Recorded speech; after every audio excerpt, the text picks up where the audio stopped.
Évangile de Jésus-Christ selon saint Jean. En ce temps-là, quand Lazare fut sorti du tombeau, beaucoup de Juifs qui étaient venus auprès de Marie et avaient donc vu ce que Jésus avait fait, crurent en lui. Mais quelques-uns allèrent trouver les pharisiens pour leur raconter ce qu'il avait fait. Les grands prêtres et les pharisiens réunirent donc le conseil suprême. Ils disaient : « Qu'allons-nous faire ? Cet homme accomplit un grand nombre de signes. Si nous le laissons faire, tout le monde va croire en lui. Et les Romains viendront détruire notre lieu saint et notre nation. » Alors l'un d'entre eux, Caïphe, qui était grand prêtre cette année-là, leur dit : « Vous n'y comprenez rien. Vous ne voyez pas quel est votre intérêt. Il vaut mieux qu'un seul homme meure pour le peuple et que l'ensemble de la nation ne périsse pas. » Ce qu'il disait là ne venait pas de lui-même, mais étant grand prêtre cette année-là, il prophétisa que Jésus allait mourir pour la nation. Et ce n'était pas seulement pour la nation, c'était afin de rassembler dans l'unité les enfants de Dieu dispersés. À partir de ce jour-là, ils décidèrent de le tuer. C'est pourquoi Jésus ne se déplaçait plus ouvertement parmi les Juifs.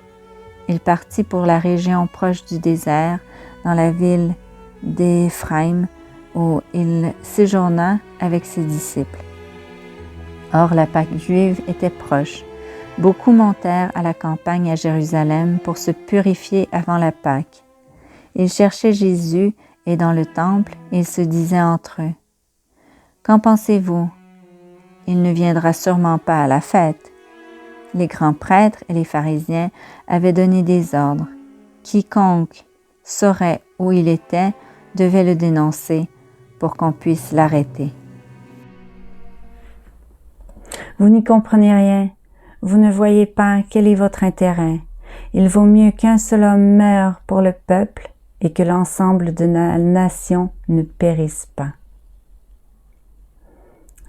Avec ces paroles prophétiques de Caïphe, nous terminons nos méditations, nous terminons notre voyage vers Jérusalem. Dans un esprit d'humilité et de gratitude, je vous invite à vivre la Semaine Sainte dans le silence et le recueillement.